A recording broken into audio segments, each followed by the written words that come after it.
Hello friends, આજે આપણે વિડીયોની અંદર ધોરણ 12 કોમર્સમાં સ્ટેટિસ્ટિક્સમાં ચેપ્ટર નંબર 3 રિગ્રેશન લાઇનનો એક દાખલો અહીંયા લખ્યો છે. તે આ દાખલાને આપણે યુવી મેથડથી સમજવાના છે. ચાલો તે આપણે દાખલાને સમજવાનો પ્રયત્ન કરીએ. તો દાખલો કંઈક આપણે આ પ્રકારે છે કે the information regarding daily income in rupees and expenditure in rupees of 5 labor families earning by daily work. આપણે બે કોલમ આપેલી છે, ડેલી ઇન્કમ અને એક્સપેન્ડિચર. બરાબર, આપણે જાણીએ છીએ કે પહેલી કોલમ એક્સ કહેવાય અને બીજી કોલમ વાય છે. Obtain the regression line of the expenditure on the daily income. Estimate the expenditure of a family having daily income of ₹500. આ જે લાસ્ટમાં જે 500 આપ્યું ને તેને એક્સ કહેવાય. બરાબર, પહેલે તો આપણે શું કરવાના, એક્સ અને વાયની કોલમ આખી આપણે કોપી કરી લેવાના. થઈ ગઈ કોપી. ઓકે, યુવી મેથડ કરવાના છે આપણે. બાજુમાં લખવાનું યુ બરાબર એક્સ માઇનસ એ, વી બરાબર વાય માઇનસ બી, ધેન એ બંને કોલમનો મલ્ટીપ્લાય એટલે યુવી, એન્ડ ધેન લાસ્ટમાં યુ સ્ક્વેરની કોલમ. ચાલો હવે આનામાં એ અને બીનો પ્રશ્ન છે. સૌથી પહેલાં તો એક્સની કોલમમાં જે સૌથી નાની જે વેલ્યુ ને લોવેસ્ટ વેલ્યુ હોય તેને આપણે એ સપોઝ કરવાનું. ત્યાં બોક્સમાં આવ્યો આપણે એ લખી લો. એ રીતના વાયની કોલમની અંદર સૌથી લોવેસ્ટ વેલ્યુ નાની વેલ્યુ હોય તેને બોક્સ મારીને બી લખી લો. જેને તમે બોક્સ મારીને આપણે એ અને બી લખતા છે તેની અંદર આપણે 0 મૂકી દેવાનું. બરાબર, જેમ કે શરૂઆત આનીમાં કરીએ તો આ એ કહેવાય, એને છે બધા એક્સ કહેવાશે. બરાબર, આ ખાસ ધ્યાનમાં રાખજો. આ 200 માટે આપણે 0 લખી લીધો. ચાલો આનામાંથી આને લેસ કરો, કેટલા આવે 100. 400માંથી 200, 200. 600માંથી 200, 400. 900માંથી 200, 700 આવી ગયા. તેના હવે વાય માટે ચાલો 180 માટે 0 થઈ ગયો. 270 minus 180, 90. 320 minus 180, 140. Now 480 minus 180, 300. 700 minus 180, 520. Now UV multiply one day column. Now 0 into 0 કરો 0 આવશે. 100 into 90, 9000. આ બે કોલમનો મલ્ટીપ્લાય. બરાબર, આ રીતના 400 into 300, 700 into 520. બરાબર, કેલ્સીયમ કરતા જજો, ચેક કરતા જજો. યુ સ્ક્વેરની કોલમનો આપણે સ્ક્વેર કરીએ. ચાલો યુ જે છે એ કોલમનો સ્ક્વેર કરવાનો. તો 0નો સ્ક્વેર તો 0 જ થાય. ચાલો 100નો સ્ક્વેર કરીએ એટલે 100 મલ્ટીપ્લાય 100. શોર્ટકટ કી બતાવું છું કે રીતના સ્ક્વેર ફટાફટ ઝડપથી લઈ લેવાનું. ચાલો આ યુ છે, આપણે આ 100નો સ્ક્વેર આટલો લાવવો છે. કેવી રીતે લાવીએ? તો કેલ્સીયમ લખવાનું 100. તેના મલ્ટીપ્લાયનું બટન 1 ટાઈમ પ્રેસ કરવાનું, ધેન ઇક્વલનું બટન દાબી દો. આવી ગયા 10,000. તે રીતના એક હજુ આગળ બતાવી દઉં છું. 200 લખ્યા, ઇન્ટુનું બટન દાબો, ઇક્વલ કરી દો. આવી ગયા 40,000 અહીંયા કમ્પ્લીટ. આ રીતના આપણે એ રીતે જ આપણે છે ને બધાને આપણે શું કરવાનું છે, સ્ક્વેર કરતા જવાનું, એટલે આપણને આ કોલમ મળી જાય. કમ્પ્લીટ. ચાલો હવે જોજો, આ બધી કોલમ રેડી થઈ જાય ને પછી આપણે શું કરવાનું, બધી કોલમનો ટોટલ લઈ લેવાનું.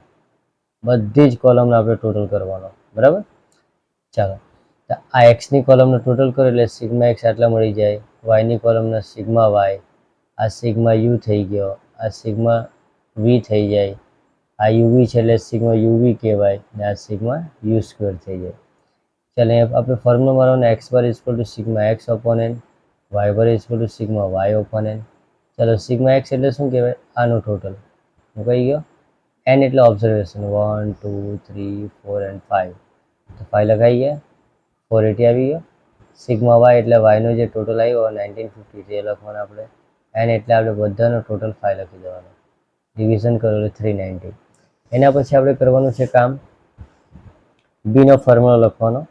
બી is equal to N into sigma UV minus sigma U into sigma V upon N into sigma U square minus sigma U whole square. Right, ચાલો હવે એને સમજો. એન એટલે ખબર છે આપણને 5.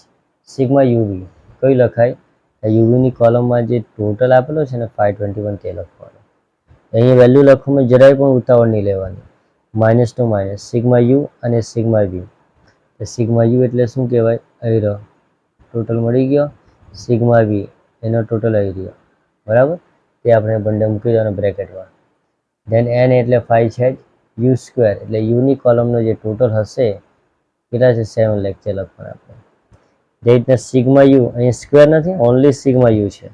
અહીંયા ખાસ સાચવવાનું. તો આ સિગ્મા યુ છે ને, યુની કોલમ, તેનો ટોટલ લેવાનો રહ્યો આપણે 1400, એનો સ્ક્વેર બતાવવાનો. આ બેનો મલ્ટીપ્લાય આટલો આવી ગયો, આ બેનો મલ્ટીપ્લાય આટલો આવી ગયો, આ બેનો મલ્ટીપ્લાય કરો તો આટલા આવી જશે, માઇનસ 1400 સ્ક્વેર, 1400 મલ્ટીપ્લાય 1400 એટલે આટલા આવશે. લેસ કરી એટલે આટલા આવી જાય, આનામાંથી આને લેસ કરો એટલે આટલા આવી જાય. હવે ખાસ સાચવવાનું, આ ચેપ્ટરની અંદર તમારે છે ને રાઉન્ડ ઓફ કરવું પડશે, બરાબર. ત્રીજો જે ડિજિટ આવે ને તેનામાં જો એ 5 મોટો હોય ને તો સેકન્ડ ડિજિટમાં એક નંબર પ્લસ કરવાનો. જો તમને બતાવું છું, તો 11,35,000 ડિવાઇડેડ 15,40,000 કરીએ તો આન્સર કંઈક આપણને આવો દેખાશે. જુઓ કેલ્સી પર, બરાબર. તો પોઈન્ટ પછી જો ત્રીજો ડિજિટ છે ને 7 છે, અહીં તે ત્રીજો ડિજિટ જો 5 અને 5 થી મોટો હોય ને તો તમારે સેકન્ડ ડિજિટમાં એક નંબર પ્લસ કરવાનો. તો અહીંયા આપણને આ 5 થી મોટો છે, 7 છે, તો અહીંયા છે આન્સર આપણો 0.73. તો આપણે શું લખવાનું, અહીંયા એક નંબર વધારવાનો સેકન્ડ ડિજિટમાં 0.74 બની જાય. ના કમ્પલસરી તમારે વધારવાનું રહેશે આ ચેપ્ટરની અંદર, ખાસ ધ્યાનમાં રાખજો. પાછું કહું છું, આ ચેપ્ટર માટે તમે જ્યારે પણ આ દાખલો ગણો રિગ્રેશનનો, તમારે કમ્પલસરી બીના આન્સરમાં થર્ડ ડિજિટ જો 5 અથવા 5 થી મોટો હોય તો સેકન્ડ ડિજિટમાં એક પ્લસ કરી જ દેવાનો, બાકી રાખવાનો નથી. 0.74. પછી આપણે કાઢવાનું a is equal to y bar minus b x bar. તો વાય બાર કેટલા લાવ્યા આપણે, જુઓ 390, લખાઈ ગયા 390. બી છે જ આપણી પાસે 0.74, આ બેનો મલ્ટીપ્લાય થશે એટલે બ્રેકેટમાં લેવાનો. એક્સ બાર એટલે કેટલા લખવાના, 480, મુકાઈ ગયા. ચાલો આ બેઠું કોપી, આ બંનેનો મલ્ટીપ્લાય કરી દે એટલે આટલા આવી જશે. જે આવે આન્સર તે મૂકી દેવાનો. આનામાંથી એને લેસ કરો એટલે આ બેઠા મળી ગયા. ચાલો એના પછી next step, regression line on Y on X. આ લખવાનું Y cap is equal to A plus B X. A4 જે આન્સર આવ્યો આપણો તે લખી દઈએ આપણે, એરિયા 34.8, એન્ડ પ્લસ B4 જે આન્સર આવ્યો તે આપણે લખી લેવાનો, એરિયા બીનો આન્સર, રાઈટ 0.74 એક્સ બેઠો. આ તમને રિગ્રેશન લાઇન મળી ગઈ. પછી જો તમને એક્સની વેલ્યુ અહીંયા આપે છે, જેમ કે 5 આપેલું છે તે, એ જો આપે તો તમારે વર્ક અગાડી લઈ જવું પડે. જો નહીં આપે તો અહીંયા આપણો દાખલો પતી જાય, બરાબર. પણ જો આપે તો પુટિંગ એક્સ ઇક્વલ ટુ 500. આ જે વાય કેપ આવ્યો તે કોપી કરવાનો, કોપી પ્લસ કોપી, આ એક્સ ફોર જે આન્સર જે આપેલો છે તે લખવાનો બ્રેકેટમાં, બંનેનો મલ્ટીપ્લાય કરીને લખેલો અને ધેન બંનેનો ટોટલ. વાય કેપનો આન્સર હશે 404.8. પછી અહીંયા યુનિટ લખવાનું ભૂલ ન કરતા, બરાબર. અહીંયા શું લખવાનું તે ખાસ ધ્યાનમાં રાખજો. અહીંયા તે આપણે લખવાનું કહ્યું રે, આ વાયની કોલમની અંદર બ્રેકેટ કરીને જે વસ્તુ લખીને આપવામાં આવે ને યુનિટ તરીકે બ્રેકેટમાં, તે તમારે બેઠું જ બ્રેકેટવાળું અહીંયા આપણે છાપી જ દેવાનું, કોપી કરી નાખવાનું રહેશે, બરાબર. પરંતુ જો તમને બ્રેકેટમાં કોઈ ના આપે તો વાંધો નહીં, જે વેલ્યુ જે નામ આપેલું હશે ને, જે વિગત ડિટેલ, તે તમારે પછી લખી લેવાનું. આ ખાસ ધ્યાનમાં રાખજો, નહીં તો તમારા આના 1 માર્ક કપાશે, બરાબર. એટલે આ ખાસ બાબતને ધ્યાનમાં રાખજો. આ યુનિટ નહીં લખો તો તમારો માર્ક કટ થઈ જાય, એટલે અહીંયા ઉતાવળ કરવાની નહીં. ફ્રેન્ડ્સ, જો તમને આ વિડીયો પસંદ આવી હોય તો તમારા ફ્રેન્ડ સર્કલમાં વિડીયોને શેર કરવું, ચેનલને સબસ્ક્રાઈબ એન્ડ લાઇક કરવું. Thank you.